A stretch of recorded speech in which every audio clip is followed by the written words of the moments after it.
This video is sponsored by Squarespace. A camera is the eye through which a cinematographer or director captures their story. And honestly, they're kind of lost without it. On top of this symbiotic relationship between a camera and its director comes that added anxiety of cost. A cost that ranges from, thousands of dollars to millions, which pretty much ensures that those using the cameras treat them better than they do themselves, or at least hopefully a newborn baby. But every once in a while, Murphy's Law rears its ugly head and brings chaos into the universe, resulting in the destruction of some really expensive camera gear, from a chocolate river to the far reaches of space, to a bow and arrow and an IMAX rumor. Let's delve into the most expensive cameras ever destroyed on set.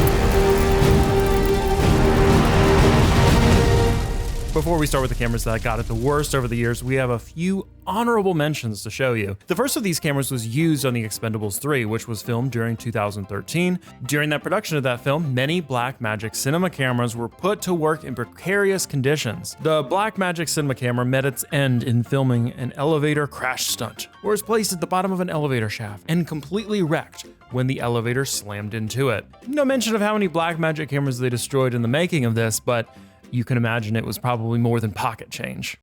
The story of the burned Alexa. So I got a text from a friend of mine who works in Los Angeles, and he said, "Have you heard there was an Alexa that was in a camera truck, and the camera truck burned down?"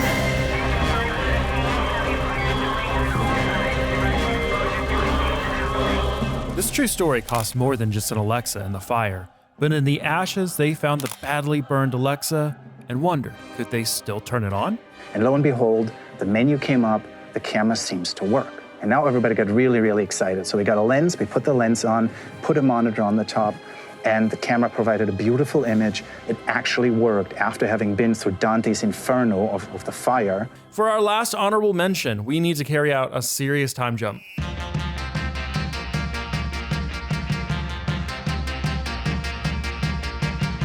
It's the early 1970s now. During the making of Stanley Kubrick's adaptation of A Clockwork Orange, one pivotal scene called for the sacrifice of a camera. Kubrick wanted to depict a disturbing scene showcasing the suicide attempt of the protagonist, Alex, a sinister convict subjected to mind-altering techniques to calm his violent tendencies. Alex's suicide attempt jumping out of a window was intended to be shown from his perspective, and you can see where this is going. The choice of camera was a Newman Sinclair camera that Kubrick described as being built like a battleship. The idea of the crew was to protect the camera by surrounding it with polyester boxes. According to Kubrick, in every test take, this worked perfectly, and the camera lived to shoot another day. But on the last take, the lens was smashed to pieces.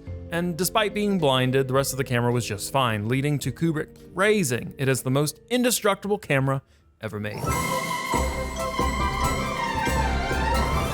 Moving on to our first real entry, Charlie and the Chocolate Factory in 2004. This classic tale has been told in several different formats over the decades, and we're getting one that none of us asked for again this year. But this story was also the site of a filming accident that would be very memorable for the crew involved in its own right. To set the scene, it was reported that the crew had to mount a lot of the cameras on wires and other forms of suspension due to the set being easily damaged by just walking on it, forcing them to have to constantly rebuild the set after every take. Our effects guy spent months trying to find the right texture of chocolate, because we didn't want it to be like just brown water, we wanted it to have an alluring quality that felt like chocolate. Once you're in, you'll be warm. It's okay. Yeah, it's good. Look. Needless to say, the film production of this movie was a bit of a mess. This is where the story takes a turn. While filming the Chocolate River scene, one camera met its maker during a technical test, falling into a vat of chocolate and ruining lens and camera, reportedly leading to a very painful fee of $540,000 in damages. But that's not all. The final total bill as a result of this accident, due to the resulting delays in filming, apparently was calculated to tally up to the eye-watering number of $900,000. At the time, IMDb quoted a source in the production as saying, "When the camera fell, it was like a slapstick scene straight from the movie. A team of riggers had come in specially from the States to set it up over a vat of synthetic chocolate. But someone made a mistake and it wasn't secured properly. The production team didn't know whether to laugh or cry, and the camera is probably beyond repair." But you know what else is probably beyond repair? Time. All the time we waste not getting to those projects and tasks that would help us further in life. All the time wasted by all of these cameras being destroyed. And all the time wasted that potential clients haven't seen a professional website built with our sponsor, Squarespace, because we just all procrastinate. But that's okay. Squarespace helps us quickly pick up all the broken pieces and assemble them into something amazing and helpful. With their easy-to-use Fluid engine, just click, drag, drop every asset without the time-bending reality that is coding.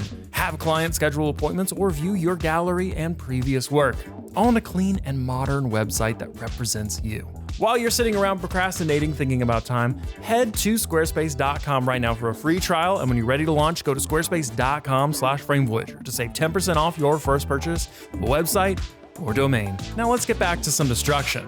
But first, we'll need one of these. For our second camera graph, we're going much further afield. Off-world, in fact. One of the most spectacular botched shoots has to be during the Apollo 12 mission to the moon. The Westinghouse lunar color camera was brought onto a set designed to look like the lunar surface. I mean, it was actually brought onto the lunar surface to film all of NASA's fun. But after it was accidentally pointed at a really bright studio light, the sun, its pickup tube was burnt out and the images were lost. You don't think they get tired? They're really hot like a bunny. Where is Earth? There it is. Pointing towards the sun, that's bad. Don't.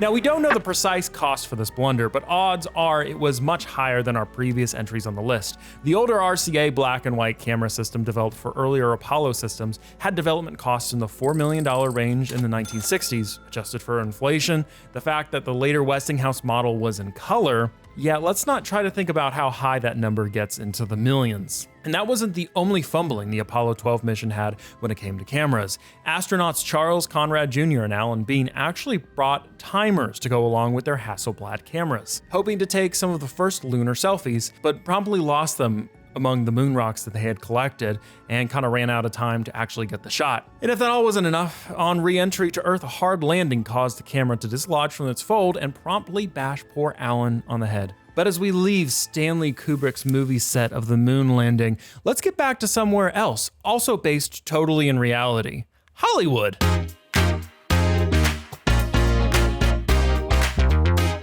For our next entry on this list, we have to talk about professionalism. Usually, professionalism in the art of honing your craft is something very desirable and a source of great pride, especially if that craft is one that takes a lot of great effort to master. A case where maybe it might bring other feelings to the surface was the making of the Blade Trinity. Actor Jessica Biel played the character of Abigail Whistler, a skilled archer, and Biel wanted to have some real action hero talent to pull that off, learning archery to an extent that her trainer, Chuck Land, said she could have been a competitive archer and was the best bowman ever on the big screen. And that's all very commendable and impressive, but her skill did end up causing a big problem during the making of the film, a $300,000 problem, when she managed to hit a bullseye during a shoot, launching an arrow right into the one unprotected part of the set during a scene. She was firing from about 40 feet away and also from about 50 feet up in the air. And she'd been practicing so well, she hit a complete bullseye and the arrow embedded itself about 6 inches into the camera, went through the lens and ended up destroying about a $300,000 camera. It's actually quite remarkable, as it seems the arrow was aimed so perfectly that it went directly through the protective shielding around the lens. And while she got some nice pictures and got a good laugh in, you know, there was probably some poor gearhead in the back quietly crying in a corner. But hey, that's what we all get insurance for, right? For our last edition for this episode of Cameras Getting Destroyed, we came across a rumor that circulated among some local news in Ireland during the filming of Star Wars 8. You know, the one where Luke Skywalker just chucks a lightsaber off a cliff and collectively the hearts of the Star Wars fans too? Well, that's not the only thing rumored to have fallen off of a cliff. Just that year in 2016, Disney and IMAX renewed their IMAX film slate deal, and with such a deal meant that they needed to film some parts of Star Wars 8 with an IMAX camera, which they did at the Skellig Islands in Ireland. From several sources came reports that the IMAX camera had been damaged after falling off of a cliff or a significant drop from where it was fastened. And while there is no photographic evidence or anything beyond this short-lived report, This photo does look a bit suspect with how the IMAX camera was positioned while on set. And if we're being honest, it's really hard to find these stories of cameras being destroyed on set unless there is spectacular footage of it. You just never hear about it, and I'm sure the insurance companies don't want you to either. But we do know from IMAX that cameras are destroyed seemingly quite regularly. Cameras often come back pretty beat up, and what our job is to turn them around quickly, is to paint them back up, bring them to as new condition, and just send them right back out into the battlefield. And the person that we do have evidence of destroying IMAX cameras, you guessed it, Christopher Nolan. Check out this video on every IMAX camera he destroyed from car to plane to water. And let us know if you have any other stories of cameras being destroyed on set. We'd love to do another video.